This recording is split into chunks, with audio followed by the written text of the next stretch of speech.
Thank you very much, Carmel, for that lovely introduction. I said the one thing I wanted to do this evening was enjoy it. And it is just so unusual, and especially at the moment when there's little enough to rejoice in, to just stop a moment and say this is what makes us human, occasions like these. I've never had an occasion like this. I was saying, to have such a disparate audience, so many people in the room I love, and so many people in the room who have been absolutely generous and kind to me along the way. I'm not standing here on my own, as you know. It really does take a village, as Carol Houlihan would say to me often. In a sense, this is dedicated to all of you. I would like also to say that we wouldn't be standing here, and they made it look as smooth as anything, but we wouldn't be here without Valerie Smith, Jennifer Hines, and Barbara Sowers, who answered my every query, made me feel like the centre of the universe, and put together a very nice brochure for this evening, and gave us something, a moment in time. I think that's a celebration. So thank you so much to all of them. And I'm very grateful to the Provost, Linda Doyle, for being here, because she's one busy lady in an institution like this, so it's very nice to get her to sit down. I might keep her here for like 50, 60 minutes, we'll see. And to have you in our company is really, I had only ever met you online. I interviewed online for the job, which was an experience. Those days of COVID, we won't go back there, hopefully. So I suppose what I'd like to say to all of you, I'm going to leave people out. David Thomas was already mentioned. David is here because not only of his brilliance, but he proofread my PhD and picked up a few errors on the medical lines that I'm very glad did not end up in the final version. And his daughter was my best friend, who's sitting beside him, Wenda. So that is the reason I could get such august company here. Also an honorary doctorate from TCD. He said to me, "You've made it." And I said, 25 years in UCD, and now you're telling me after 2 years in Trinity? And he said, "You made it, you're here." So those of you who are kind of in the university sector will get the politics there and the jostling. But anyway, I do come via UCC, so I had a little bit of rinsing in the south, so I'm a little bit more palatable, I think. But what I suppose I would like to say is that to all of you, and there's so many of my students here, and I cannot tell you, especially in the last few years, how much you mean to me, particularly to my work. You're constantly making me rethink my own assumptions, constantly keeping me from being totally decrepit and keeping me on my toes. And you're just amazing. And so many of you are here this evening, and I'm just so touched and so grateful. So to all of you, to those I love, to my colleagues and to my students, it's an opportunity, I think, for me to say thank you. Any decent word of history that I've ever written is because of and for you. And I mean that sincerely. I'm going to get all emotional, which I promised I wasn't going to do until the end.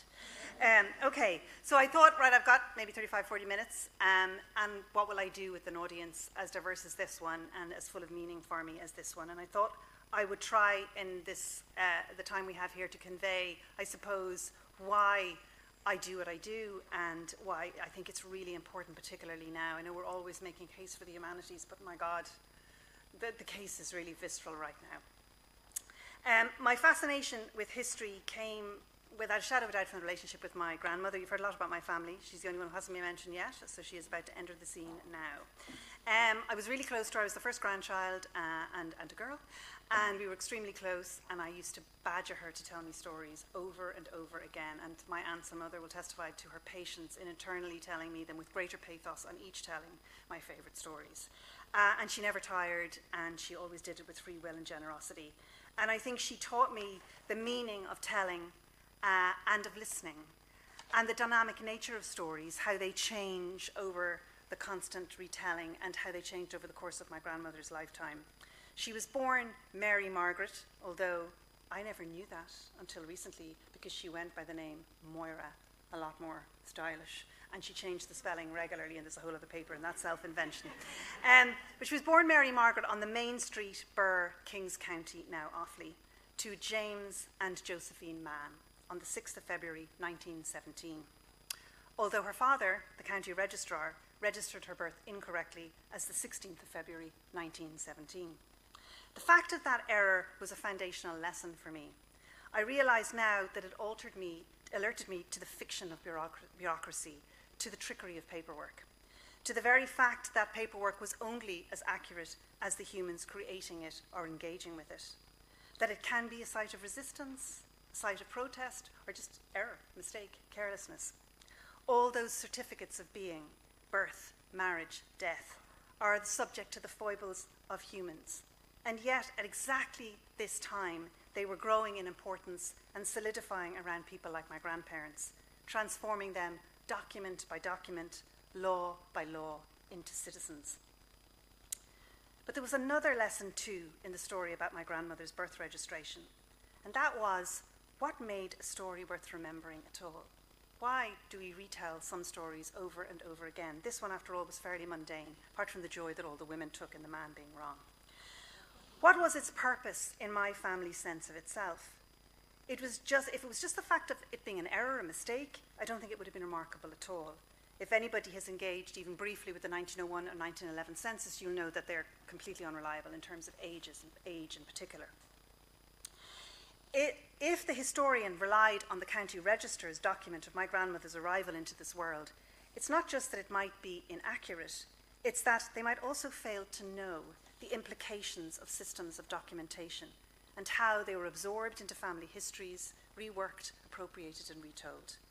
For this record of my grandmother's birth was contested along gender lines within the Mann household itself. My great-grandfather was sure he was right, and his wife Josephine insisted he was wrong, that their daughter was born on the 6th of February. As she was wont to remind him every time it came up, which was annually, I was there, James. And indeed she was, giving birth at home, like the majority of women of her generation, keenly aware she ran the gauntlet of death with each labour pain. If you trust Josephine's own birth certificate, and I was quite surprised at this, she was 37 when she had her first child. Indeed, her birth has also come down to me with a story attached to it. Josephine was one of 7 daughters, and upon her birth, she was passed off to her dying grandfather as a Joseph. So he could die in peace in the belief that there'd been a male heir. I used to wonder, somewhat fancifully, if this deception had somehow infused the baby Josephine with masculine confidence. Had it enabled her to live a bit like a Joseph, because she was extraordinary, an entrepreneur and a businesswoman all her life. However, what it definitely tells us is that already by 1881, when she was born, Josephine's family had a sense of themselves and the family name. In the world of empire and Western history making, you needed a male lineage to carry on the family name. History and the ability to live into the future already had gender dynamics, and they were linked to the social and economic capital. My maternal great-great-grandfather needed to know his legacy would be traceable through his name into the future, but probably also that the land would stay in the family. He'd not be the last male relative disappointed on that score. But we should pause a second, I think, to think about the politics of naming here, because that system dictates what survives in the records upon which so much of our official history is written. Shakespeare knew very well what was in a name, that roses do not, in fact, smell as sweet by any other name. When there are assets to protect, and when the process is inscribed with understandings of gender, the naming of the rose is the power to ensure where resources flow and who controls them. So, in a sense, in these birth stories, the fiction of gender and sex are woven into family history, and that is directly connected, I think, to the telling of the emerging nation itself. These people were conscious that they were part of that story. My great-great-grandmother's assertion, I was there, only survives through the telling of another type of history, told by stories passed on, by my grandmother to my mother, and in turn to me, and my 2 daughters have heard it ad nauseum as well. And here's my first slide. I always tell my students, don't forget your PowerPoint. It's my first slide. Okay. Of course, it's the historian in me that wonders if Josephine's assertion, I was there, was informed in any way by the debates about women's suffrage swilling around since her birth in 1881. How aware was she of these debates, and was she concerned with them, or with the new nationalist struggle, with the national struggle also unfurling at the same time, with both, with neither? Listed in the 1911 census here, you can see she is listed as Josephine Horn, a 23-year-old Catholic draper, head of household, living alone with her 10-year-old niece on the main street of Birr. My mother and I were laughing, my God almighty, there's Burns on every side of the family. We didn't know about this niece. Was it her lie or an error that has her age as 23 on the night of the census, when the weight of all other evidence suggests she was in fact 30? So quite an impressive deception there, Josephine. Was she already controlling the narrative of her age? It is her signature as head of household, we assume, at the bottom there, so it indicates her willing agency in this deception, or was it a mistake, or did she not care? In 1915, she married James Mann. Like her, the child of a farmer, James had a qualification. He was an accountant, and as we know, served also as a not very good county registrar. And you can see that she's actually listed as a shopkeeper there, which is quite unusual that there's a profession given for her. While the majority of Irish women married men between 5 and 10 years older than them, and I have Professor Mary Daly, who's somewhere there, and my supervisor in the audience, to thank for this figure, Josephine was some 6 years older than James, so bucking another trend there as well. My grandmother rarely spoke of her father to me. All stories were about her mother, whom she had clearly adored. The stories she told were of her compassion, bravery, and entrepreneurial skills. I remember the one time I saw a picture of her when she was quite old. I was gutted. To me, this woman had been Amazonian. And the picture I saw was actually quite a small woman holding a child's hand, which I think is Hillary. It was Josephine who insisted moving pictures were the future, while James believed they were a fad. It was Josephine who marched James down to the bank to get a loan for a cinema because she could never have secured the loan as a woman on her own. I can verify much of this, but what stayed with me, what shaped the historian in me, was how important it was to my grandmother that I knew Josephine had been the powerhouse in the family. And not only in terms of business acumen, but physically. I've thought a lot about this recently when I got a new hip. How strong the woman was physically. My great-grandmother, she told me, dug out the foundations of that cinema with her own hands, wheelbarrow by wheelbarrow. I said this to my mother, and she finished my sentence, wheelbarrow by wheelbarrow. So, it's a story we'd both heard. There was something here in my grandmother's telling of this story, in the corrective it offered. The official documents of history might record James Mann as the registered owner of that small cinema, but it was Josephine's in every other way. So, the official record, the archive, asserts my great-grandfather's version of my grandmother's birth on the 16th of February 1917. And in this way, inaccurate or not, my grandmother's birth registration forms part of a vast network of records which have ingrained in their very fabric the gendered dimensions that underpinned the emerging modern Ireland. The fragmentary stories of everyday family life handed down to me by my grandmother implicitly represented counter-narratives to the ones I was reading in the pretty terrible school books of the 1980s, in which there were very few Josephines to be found at all. In a house full of brothers, my grandmother gave me this strong sense of a female hinterland, a female subtext. I'm so grateful to her for that. This was not one dominated by heroic stories of dying for Ireland, but rather about the slow burn of living for the country. That's what you pay attention to, those who are living for the country. You can see here gentlemen around the table during the Free State Commission Constitution, a lot of paperwork on the table there, 1922. We've seen with this small vignette from my family that long before the foundation of this state in 1922, people were fully aware of the power of paperwork and bureaucracy, how it illuminated certain paths and elided many others. That's what Josephine and James were bickering about. They had learned much from the empire of their birth.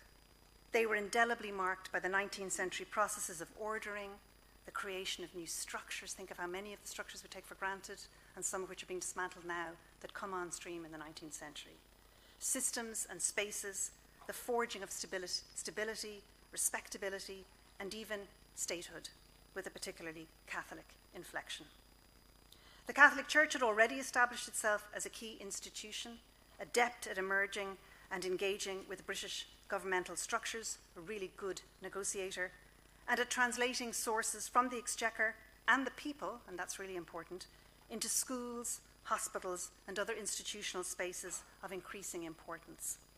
We should keep in mind the recent work of Sarah Roddy and Patrick Doyle, which reveals that between the end of the Great Famine and the end of the union with Britain, the Irish Catholic Church was almost exclusively funded by ordinary lay people. Those who came to sit at this table of power in 22 had learned the precarious nature of social stability, the importance of outward behaviour. I thought a lot about how important behaviour and performance was for so many people in the 20th century. Whether that was performing Irishness, whether it was moral propriety, religion, gender. These were a people looking over their shoulders, acutely aware of the contingency of their national project and the centrality of ideas of bourgeois respectability to its legitimacy and its durability. Listen to the first Irish Minister of Local Government in 1924 explain to the new Parliament the problem with the Irish. The most serious defect of the Irish character is this tendency to dependency of one kind or another, he told the Dáil.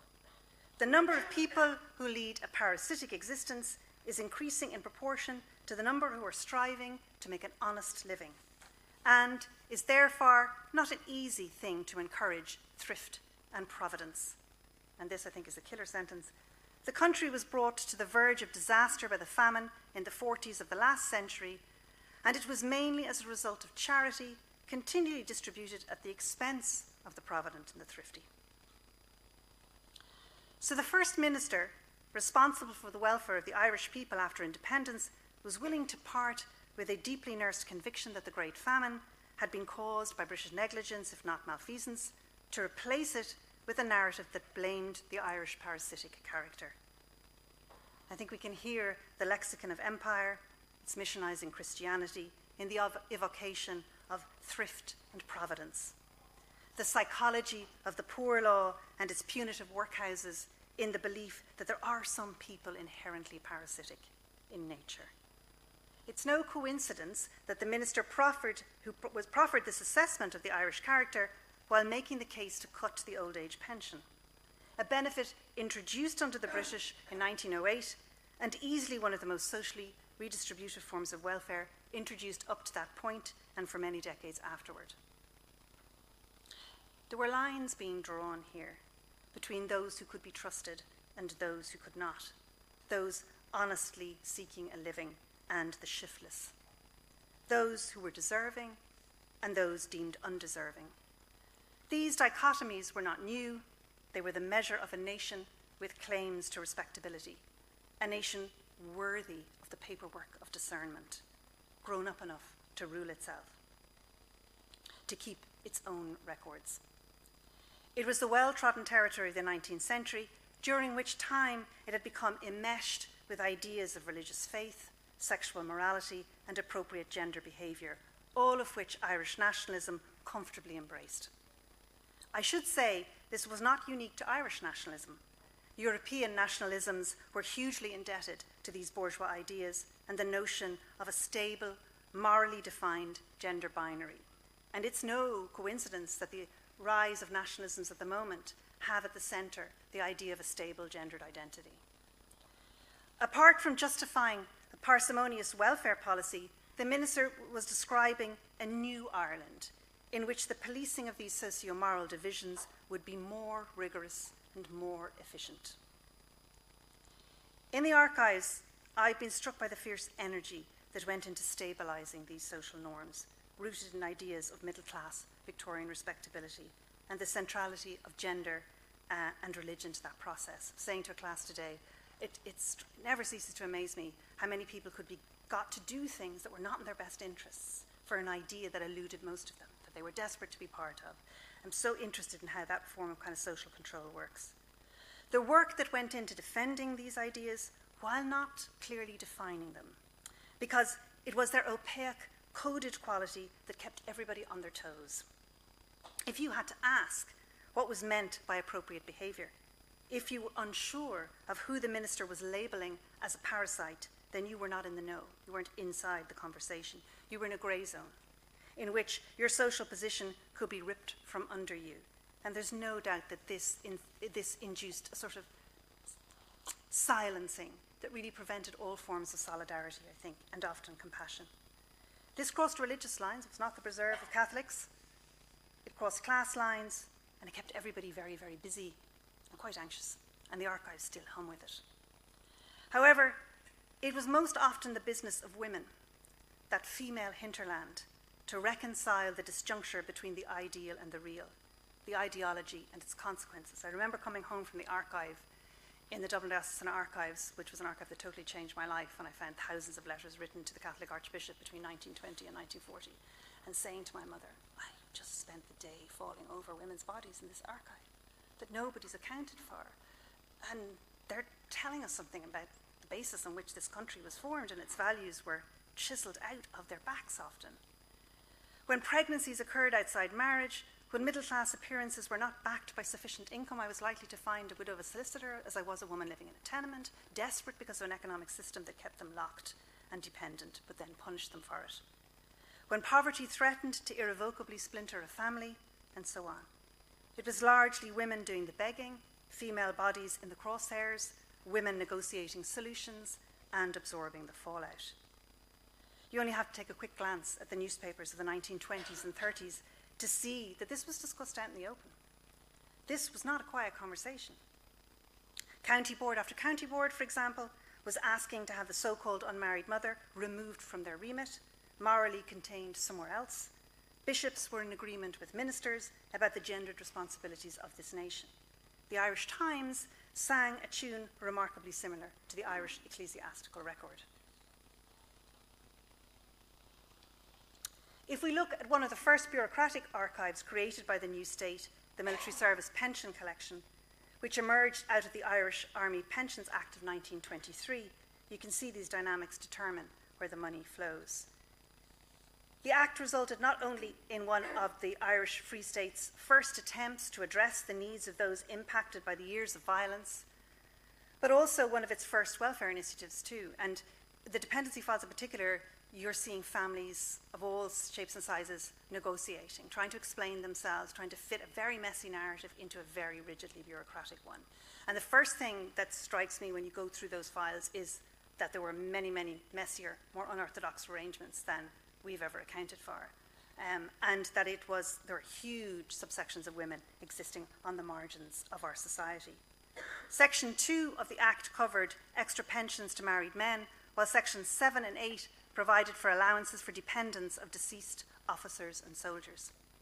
Qualifying for a pension was predicated on establishing legitimate dependency, which both recognised and perpetuated an economy that deprived women of the chance of earning a sufficient salary to support themselves, never mind a family. We were talking there briefly about the gender pay gap, myself and Carmel, before the paper started. And it's sort of, in a sense, that rhetoric numbs you to what we're actually talking about here, which is a financial system that's a very conscious one, that has economy flow in a particular way based on an understanding of how human beings should group together and love each other effectively. And how all these individual women in the archives have the weight of this system against them, and they feel constantly responsible for the fact that they can't make ends meet, and that whatever you give them now is not going to be enough, and they're going to be back breaking that cardinal rule of charity, which is that they're asking again for more. And this archive, like so many others, is replete with evidence of the harm done to women and to children, and anybody vulnerable, by this economic model. I've talked about this case before, discussed with my daughter which stories to include, and this is one she advised for lots of different reasons, but I hope it'll be apparent to you now. In August 1922, the tragic death of a young national soldier, Patrick Perry, created an unsettling quandary for the Irish Army bureaucrats. Patrick had signed up on the 17th of July 1922, was shot, killed and buried in the army plot in Dublin within the month. His burial on the 14th of August 1922 happened to be the same day that word of his death reached his wife, Rose. She was with her 2 children in the fever hospital being treated for whooping cough. It's one of the few illnesses I remember my mother having, and it's no joke, as a sickness. We know all this because on the day of Patrick's burial, the medical superintendent of the fever hospital wrote to Army GHQ on behalf of Rose, who had heard today that her husband was killed in Cork. He wished to know if this was correct. As a result of the medical superintendent's letter, a member of the army visited Rose, the woman claiming to be Patrick's wife, to be told by her that she had lived with the deceased as his wife during the past 3 years, and that she had 2 children of whom he is the father. Rose also informed her army visitor that she wasn't, however, legally married to Patrick. She was in fact married to another man who she hadn't seen since 1915. Now, it initially looked as though it would turn out well for Rose and her children, when on the 31st of August 1922, the Army Finance Officer outlined the law regarding dependents and expressed the conviction that irrespective of legal marriage, and I quote him, "A woman who has been dependent on a soldier for her maintenance and who has been supported regularly by him on a bona fide permanent domestic basis comes under this definition." However, unbeknownst to Rose, the official tide was turning against her claim. A few months later, a memo from the Adjunct General entitled "Claim of Unmarried Wives," and I got nervous, knowing bureaucracy enough to know when there was a title where this was coming from, and it is a term used by the British Army, who did recognise unmarried wives for the purposes of pensions. Outlined in this memo was the General Staff, who declared his view that these women could not be recognised as rightful dependents. These women. Again, he doesn't go into a lot of detail. It is a sense of code, but you see the illusion of this idea of what constitutes legal and legitimate and how tenuous it can be. It is at this moment that Rose Perry's first laboured letter in pencil landed on the Army's desk. Like thousands of other Irish people whose education stopped at primary level, Rose had little sense of grammar or spelling, but her letter reveals an articulacy and clarity of thought, as well as a keen sense of the moral status quo. I remember David Fitzpatrick, who wrote a wonderful book on immigrant letters called Oceans of Consolation, which is still one of my favourite book titles ever, talks about the fact that those who seem to struggle most articulating themselves on the page often compensated with the most acute articulacy, that they were able to stretch the bounds of a language in order to express what was going on. And I certainly found the same in so much of the correspondence I've looked at. She was fearful that the medical superintendent who had written on her behalf to the Army might discover her irregular union with Patrick Perry, even that phrasing, the father of her two youngest children. In her short letter, Rose provided a sense of the stress born of the social lie she lived, while testifying to the limited options many mothers faced in the socioeconomic climate of the 1920s. She explained, "They think I was married, and I want to ask you, would you let them think?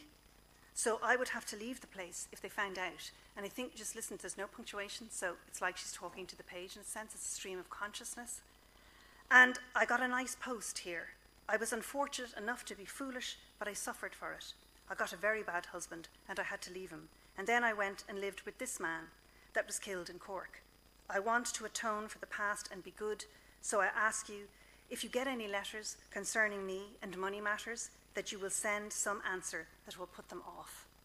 So she's asking for the Army, in a sense, to collude in that, in the cover that she has, in order for her to keep a job that she doesn't manage to keep anyway due to ill health, which is another reoccurring story for all of these women as well. It's the kind of morbidity of gender.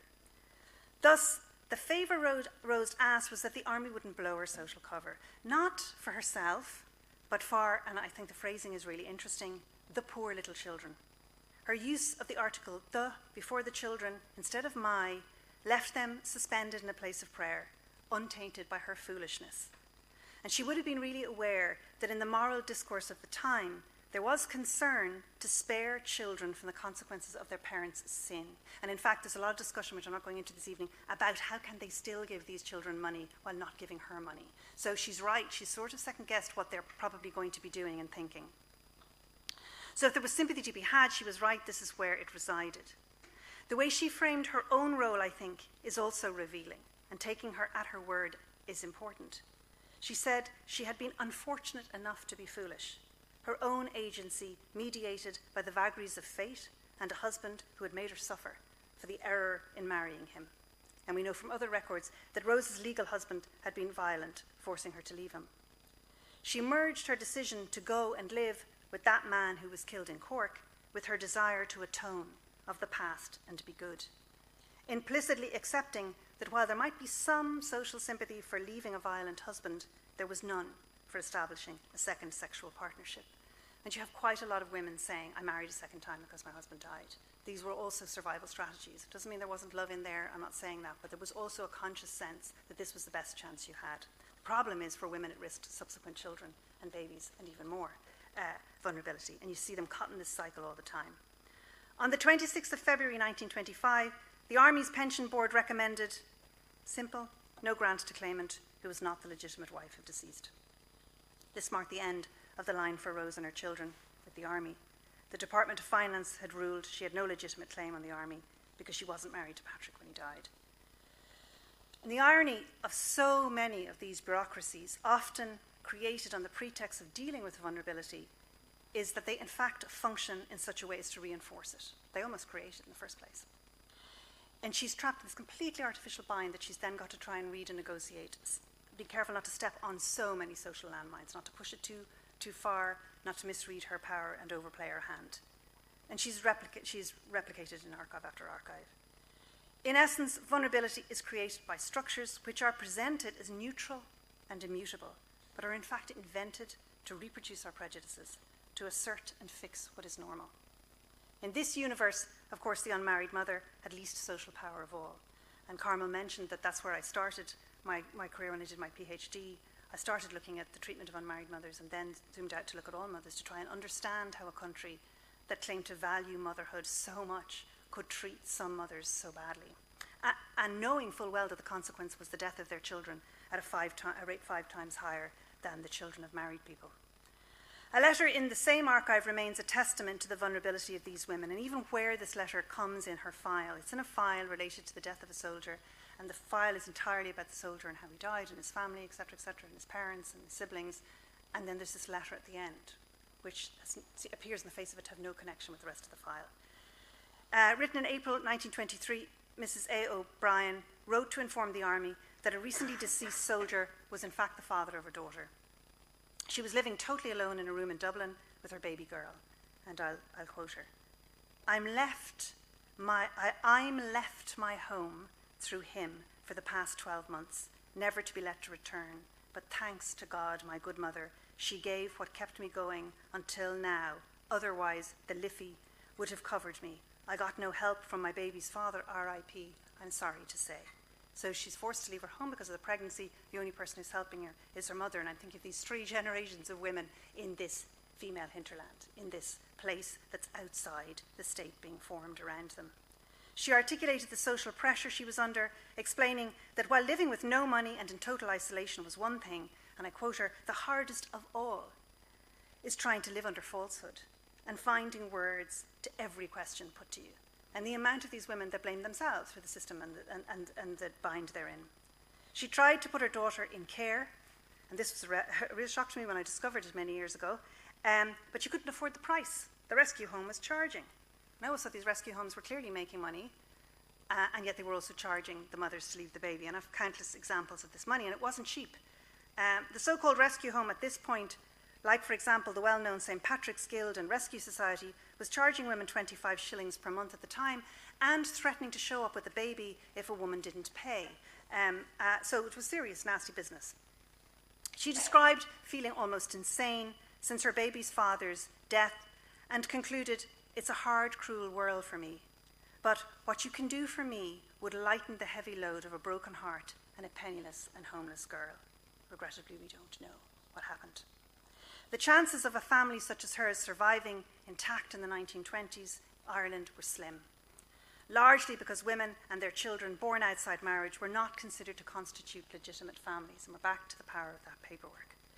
In fact, there was a pervasive view, and it came from the Vatican, articulated in encyclicals like Casti Connubii in 1931, that such units undermined the status of legitimate families. You can hear the language of bureaucracy and the law there. Legitimacy is about inheritance, to go back to the name and the land, not morality. Although over time people see that term illegitimacy as a derogatory term, a moral term, and lots of people don't want to use now for that reason. And it's really interesting, you can see literally in one legal term how it gets kind of changed over time into the judgment of exclusion that it imposed on these people. The archives of the country are full of women's words seeking a hearing from the state or from the church. There wasn't a silence. They were talking all the time, everywhere they could, anywhere where there was a platform for them to talk. In fact, many saw little difference between the sources of power, and I think that's revealing too. As one mother, writing in 1938, put it to the Catholic Archbishop of Dublin, Dr. Edward Byrne, I've always recognised that we owe a duty to both church and state. Is there no reciprocal duty? Couldn't really say it better than that myself. Whether you're talking to the state or a charity, women were constantly working to be heard in a world of masculinized bureaucracy designed to flatten the complexity of their lives so that they would fit into narrow categories of entitlement. Mrs. O'Dee's letter is part of that collection I referred to that really changed the way I thought about history, but also about the country. 7 large boxes in the Dublin Diocesan Archives, which David Sheehy and later Noel Dowling have allowed researchers to see and to learn from. There's about 4,500 letters in there, the vast majority written by women. Carol Houlihan has gone through the ones from McQuaid, and it's about double the amount. So this writing was going on right up to the 1970s. There were similar collections all over the country, just not all of them being have been saved. And I thought it was really interesting that Byrne saved them, and he was the first because Walsh didn't before him, and that he has them listed as charity cases. And in them, there's most extraordinary accounts of trying to survive between 1920 and 1940. So those first decades of independence prior to any form of sort of welfare. The vast majority, as I said, are of women. Like Rose Perry, Marie O'Day here, they were able to see the world for what it was and regularly risked calling it out. They were telling us something about how modern Ireland was made, and sometimes really forcefully. Many women threatened to say, well, that's it, nice, but I'm taking my children to the Protestants. And vice versa, if you look in Protestant charities, they're aware that, they have something to barter for, and that is, by the way, not to question their faith either, because there's lots of accounts from children who talk about how difficult it was for their devout mothers to make that threat. This was a church that they also believed in. They had a lot of faith as well. I'll end with one of their voices this evening. Mother of 6, Paula C., my favourite of all. I can still remember where I was the day I found this, shortly after a bereavement, and I remember feeling it was sent to me, and I sat back that day, and everything about the colour that she chose to write in that colour that's in crayon, this shiny page. It's not the same size as the other thing. She just wrote with what she had. Well, Father, I can see now that religion is only a cloak. What matters what side you're on, once you've enough to eat. This was 1937, the same year that the new Irish Constitution, after multiple pieces of gender-based legislation restricting women's citizenship, recognised a woman's life within the home.